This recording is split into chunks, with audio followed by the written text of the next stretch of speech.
Taxação dos super ricos. Ai, agora vai dar uma briga. Será que numa sexta-feira a gente não pode buscar um tema de consenso às 15 horas e 36 minutos? Vai dar uma briga nessa mesa que ainda bem que estão separados. Finalmente eu vou começar a pagar imposto. A esquerda tá para a esquerda, a minha esquerda, né? E a direita está para minha direita. Vamos lá. A taxação dos super ricos tem sido o foco do governo brasileiro no G20. Em reunião com o ministro de Finanças na tarde de ontem, o ministro da Fazenda, Fernando Haddad, defendeu encontrar novas formas de tributar. Agora, tributar os super ricos como solução para taxar menos os pobres. Segundo Haddad, a medida melhora a eficiência global e a legitimidade democrática do sistema tributário. O ministro voltou a dizer que alguns poucos bilionários continuam evadindo os sistemas tributários, jogando os estados uns contra os outros. Haddad ainda afirmou que o fato dos países mais ricos concordarem em se debruçar sobre um tema proposto pelo Brasil é algo de natureza ética que precisa ser valorizado. Claro que eu vou começar aqui com a direita. Meu querido Diego Tavares, esse discurso do pobre contra o rico não deixa de ter um certo tom marxista. Ou seja, é a ditadura do proletariado massacrando a burguesia. Depois, quando a economia soviética começou a naufragar após a Segunda Guerra Mundial, e a economia americana se recuperando do grande craque da Bolsa nos anos 60, a esquerda, vendo que o confronto da ditadura do proletariado com a burguesia não mais satisfazia, buscou outras formas de confronto. Confronto buscando confrontar minorias com a sociedade. Simone de Beauvoir, por exemplo, falando da luta, transformando o feminismo numa agressão da mulher contra o homem e assim por diante. A esquerda vai mudando permanentemente de foco e sempre buscando conflito. Nós contra eles. Você vê, eu sei a minha opinião, mas eu sei que você muitas vezes não concorda comigo e já discordou aqui várias vezes. Nós nem sempre concordamos, já nós temos mais discordado do que concordado. Mas eu gostaria de ouvir você a respeito dessa visão. E segundo, super ricos taxados saem do Brasil e o Brasil fica agora sem super ricos e os empregos que eles geram? Pois é, Capês. Primeiro, a gente tem discordado ultimamente porque você tem lido muitos livros que ganha do Leandro Ferreira, né? Possivelmente, a gente fazendo um esforço aqui para endireitar o Leandro Ferreira, ele está te esquerdalizando aqui. Então, precisa dar uma dosada no que você tem consumido em relação a esses presentes. Em relação a essa estratégia da esquerda, é de fato algo que a gente observa no mundo todo. Sempre existe um inimigo a ser combatido, sempre existe o lado de lá, sempre existe o nós contra eles, né? Isso também é uma das estratégias que está nessa cartilha mundial da esquerda. Sobre a taxação de super ricos, eu até concordo com o ministro Haddad e toda a sua autoestima aí em dizer que a sua proposta pautou o mundo. Mas eu só concordo com o ministro Haddad nessa iniciativa se ele conseguir colher a assinatura de todos os 193 países do mundo. Porque enquanto tiver um país no mundo que tribute pouco a riqueza, é nesse país onde a riqueza estará.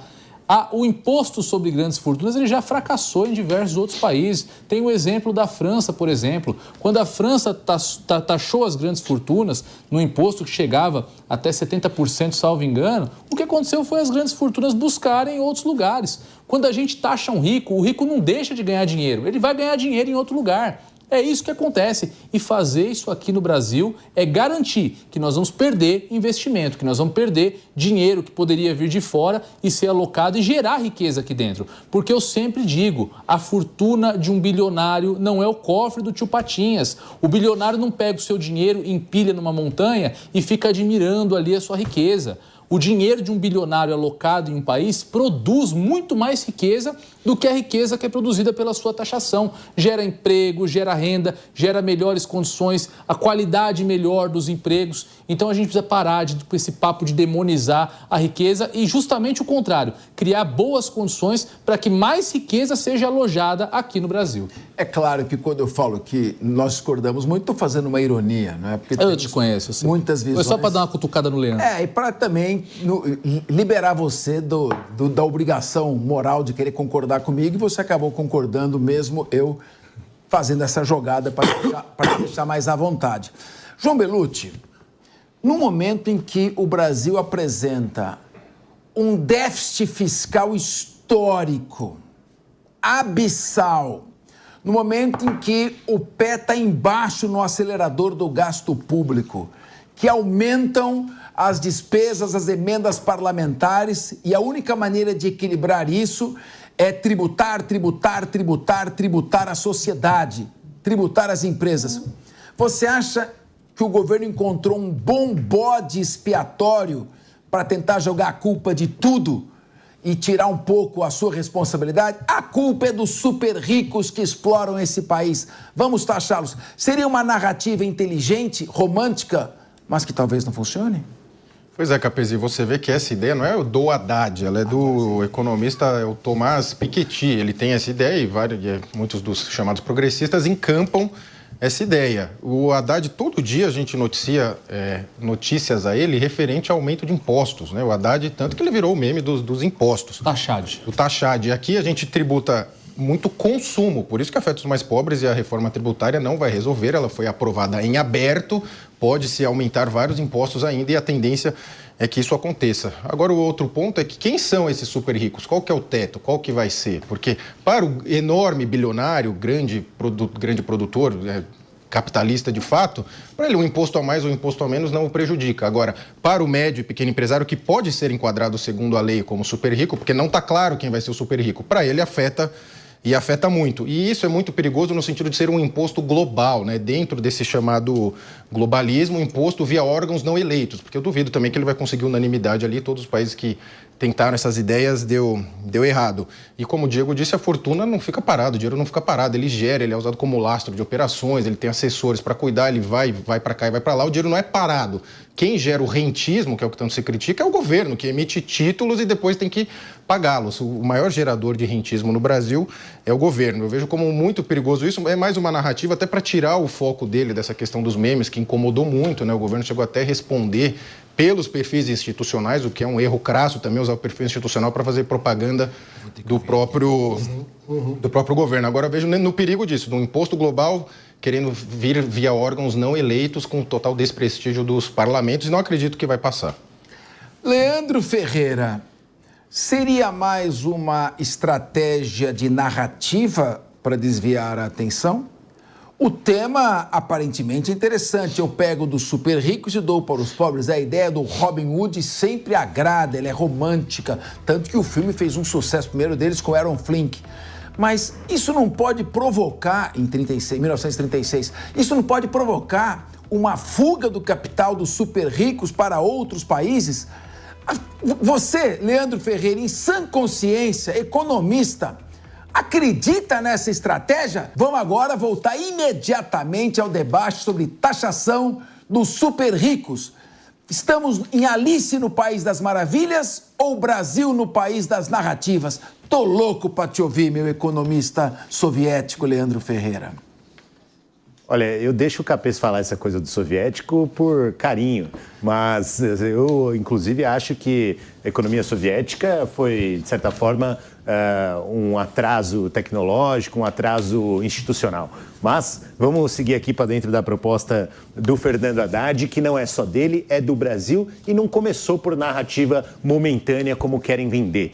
É muito diferente disso, isso se deu desde antes do Brasil assumir a presidência do G20, o Brasil está sinalizando que iria apontar para a ousadia de se propor que recursos sejam mobilizados para atacar os problemas do mundo que realmente colocam em risco a humanidade. A crise climática, a desigualdade, a pobreza, né, e a falta de dignidade humana para todos os povos do mundo. Então, essa proposta que está sendo discutida e que estamos num estágio muito importante aqui no meio do ano, a declaração que vai ser aprovada em novembro, com a presença dos chefes de Estado do G20, né, pode apontar para aquilo que pode ser a oportunidade de taxar, vejam, no mundo, eu vou dar um número aqui para vocês, 3 mil pessoas. 3 mil pessoas. 3 mil pessoas, sendo que dessas 3 mil, menos de 100 estão no Brasil. Nem o dono aqui da Jovem Pan vai pagar essa taxa. Você que é empresário não vai pagar essa taxa. Você que está no Brasil e não tem $1 bilhão ou mais de ativos, patrimônio ou recursos financeiros, não vai pagar essa taxa. No Brasil, é um punhado de gente que cabe nesta sala onde nós estamos aqui para arrecadar $250 bilhões que vão ser usados para enfrentar esses problemas. A pobreza, a insegurança alimentar, a crise climática, que não pode ser negada, né? Então, taxar os super ricos não vai levar a evasão de um lugar para o outro se a gente tiver um fórum como o G20, Diego, assumindo esse compromisso. Não adianta dizer que precisa dos 193 ou dos 215 da FIFA, sei lá qual é a conta que você faz, de países, né? É o número da ONU. Então, pronto. Não vai ser necessário convencer a todos. Por quê? Porque esse tipo de negociação, em nível internacional, ele requer duas coisas. Uma coisa é efetividade e a outra coisa é legitimidade. Seria mais legítimo aprovar isso na Assembleia Geral da ONU, né, para que todos os países aderissem. Mas a efetividade de onde circula o dinheiro está no G20. Não adianta, a pessoa não pode levar, digamos, $30 bilhões para um paraíso fiscal onde o mercado é menor do que a fortuna que ela tem. Não tem como ganhar dinheiro com isso. Onde se produz o maior número de bilionários? Nos países onde as economias são mais desenvolvidas. Por isso que o Uruguai tem 1 bilionário, a Argentina tem 16, o Brasil tem 60 e os Estados Unidos tem 1.500 bilionários. E o Reino Unido tem 800, ou um pouco próximo disso, bilionários. Então, você só ganha dinheiro onde o mercado é suficientemente desenvolvido. Se você tem todos os países com bons mercados desenvolvidos no G20 participando dessa discussão, não adianta fazer esse discurso que o Gérard Depardieu foi da França para a Rússia com o dinheiro dele para não pagar mais imposto na França. Não, isso está relacionado ao tamanho de mercado e esses países do G20 têm mercado suficiente para fazer com que seja efetivo, além de ser representativo, porque os países que não estão no G20 são os que mais precisam que isso aconteça para não serem vítimas das tragédias do século XXI, seja a crise energética, seja a transição climática, seja a pobreza, desigualdade e assim por diante. O desenvolvimento, se for real, se for para valer, deve ser para todos. E isso é uma frase do Prêmio Nobel de Economia Amartya Sen, professor de Harvard, que é um dos grandes defensores de maior justiça. Você está fazendo uma aposta polêmica. Mestre, é um professor. O nosso professor. Olha, eu acho... Diego Tavares, você vem aqui para ter aula de graça. Bom, quando eu vejo o Leandro falar, eu realmente me impressiono. Faz sentido o que ele está falando, o que esse cara está falando. Mas quando você vai ver na prática, não é nada disso. Então, um discurso bonito, isso os gregos chamam de sofisma. Porque vai arrecadar $250 bilhões por ano aonde, meu irmão? Acorda! Estão divulgando isso na imprensa. Acorda!